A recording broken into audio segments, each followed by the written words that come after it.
Hello friends, welcome back. Once again, I'm your instructor Ashok Rajguru, and in this video lesson, we shall do a case analysis and synthesis from the bare facts that we have collected in this case. We are not going to use any fancy methodology. We will just stick with what we have been taught by the masters, in particular by Bonninghausen. So we'll be using the X diagram which he recommends, taking into consideration location, modalities, sensations, and concomitants, and arrive at the same remedy which the author of this case made 3 attempts before arriving at the correct one. So you will just see how easy it is and how you can get to handle a case like this with full confidence just by sticking with basic principles. So the objectives of this presentation are to review the patient's symptoms, analyze with the help of the Bonninghausen's X diagram, and to construct rubrics for that analysis. After the analysis, use the materia medica to differentiate between the remedies that come up as top contenders and determine their suitability based on modalities and importantly on organ and tissue affinities. This particular methodology will also help us to be prepared with a second prescription, because if the first prescription works well, we are really very happy with that. But in case it doesn't, do we have to retake the case or start all over again? Or do we have something handy which will point to the next remedy, which is very important in case management?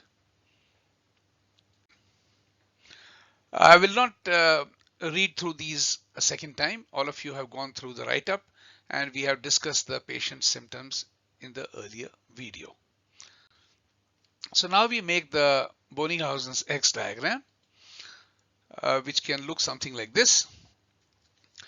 So first of all, we'll try to find those symptoms which relate to location or which describe the principal complaint of the patient, which are intermittent fever, pain in the bones and ribs in particular during inhalation or a deep breath, and a back pain. We have some modalities also. No causation has been described. We have a headache which is better with darkness, back pain which is better with support and worse with movement, and a chest pain which is worse inhaling deeply. As far as the sensation is concerned, the patient has been describing the pain as that of a bruised, beaten pain, and also the patient is getting chills. If we were to count the concomitants or the comorbidities, well, we can say that headache is one of them because it is not directly related to pain in limbs or muscles. And also there is a swelling on the dorsum of the foot accompanied with some black patches.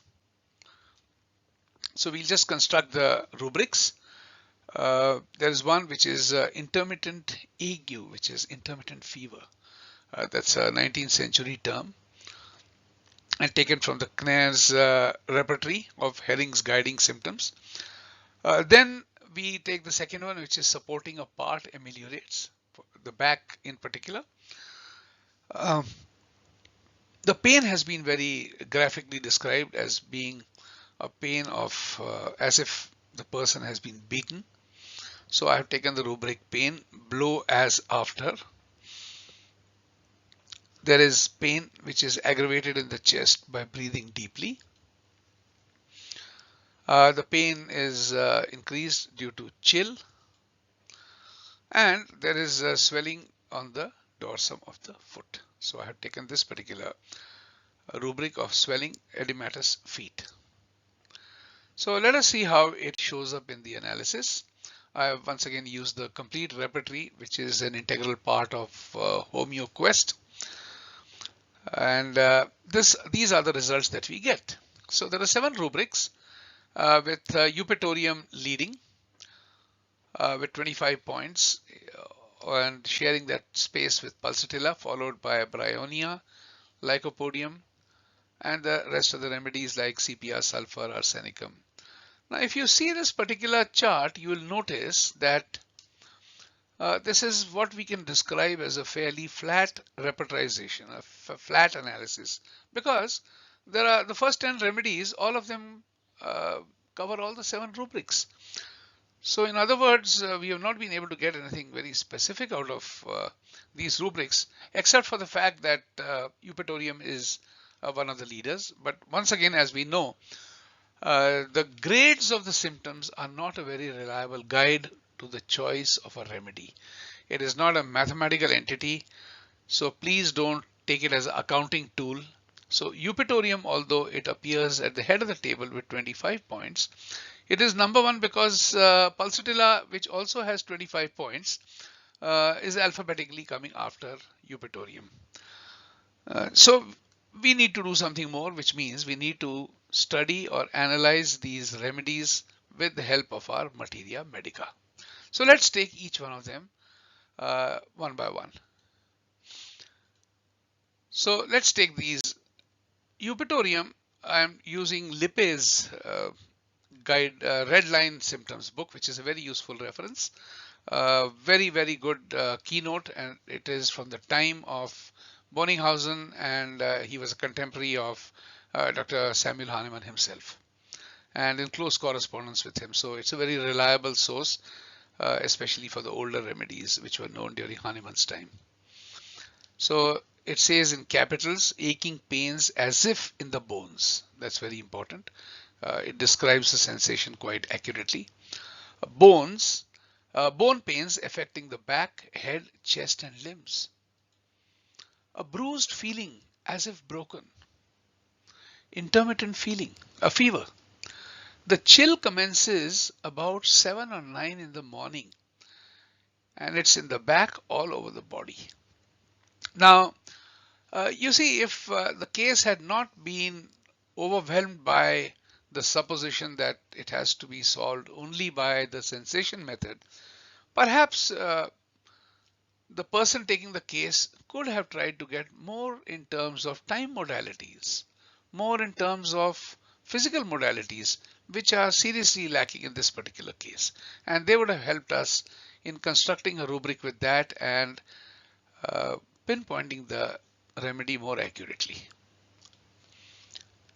Now, this is something very important, and please read it carefully. This is by Adolf Lippe. He says bryonia is the nearest analog, having free sweat but pains keep the patient quiet, while eupatorium perfoliatum has scanty sweat and pains make the patient restless. Once again, we do not have this information because the case taking missed these points. It's not that the practitioner should have this remedy in mind while asking the questions, but it should have been part of a more generalized case taking, which, as we saw, and I'm sorry to use the word, has been hijacked by the sensation approach. So the whole case has been woven around that, and therefore many important modalities and such features which could have helped us during the repertorial analysis have been missed. But even so, we haven't lost the battle. We have our materia medica and these beautiful references to help us make the correct choice.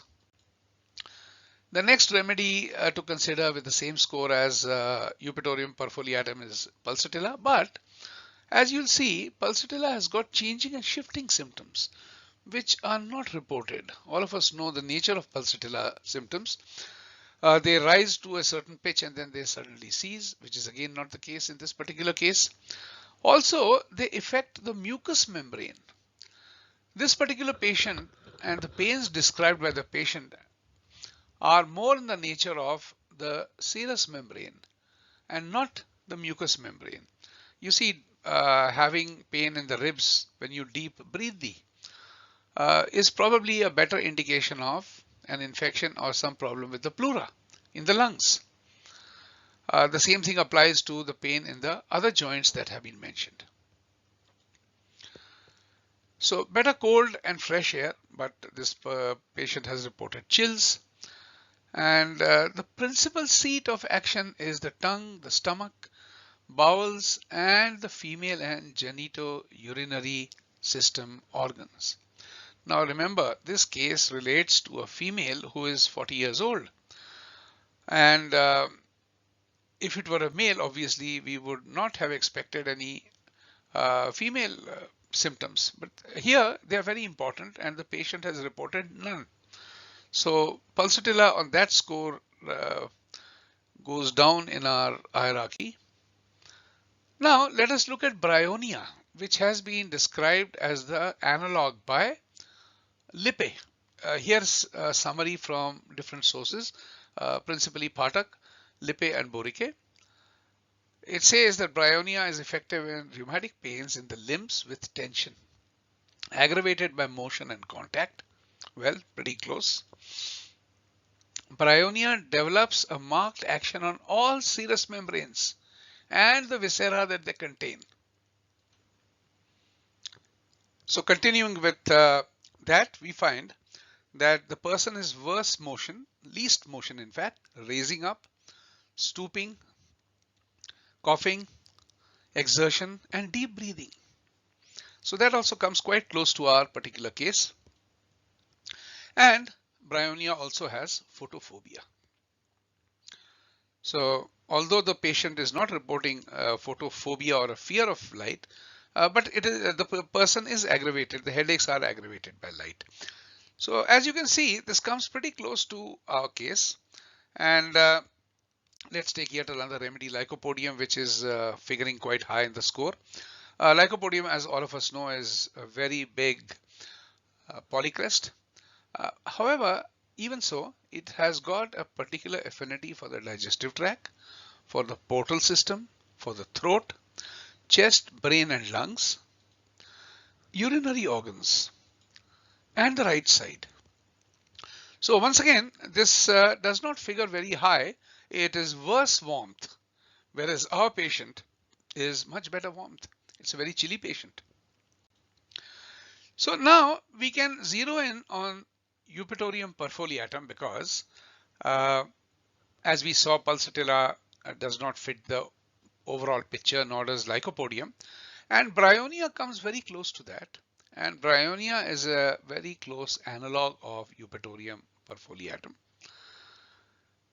It would be a good choice on the basis of repertorization to give Eupatorium first and perhaps follow it up with a bryonia either to complete the cure or if it fails to act. Now the remedy chosen by Dr. Borkar after his first two attempts was indeed Eupatorium perfoliatum, and he followed this case up, and after 1 year there was no fever, there was no bone pain, the hair fall had stopped, which is not mentioned in the case. The hair started turning black from grey, again which was not one of the complaints that is mentioned. And also the ANA test was repeated after 1 year and that tested negative. So that was another very positive sign that in fact the cure was going in the right direction. So now let's summarize what we have covered in this particular video session. We saw that it is possible to analyze this case using rubrics. In fact, our analysis could have been more accurate if the case taking had taken into consideration some standard common modalities and concomitants to help us get closer to the remedy of our choice. We also did a differential analysis of remedies based on tissues, organs, affinities, as well as from keynotes presented by Lippe, Patak, and Bourgeois.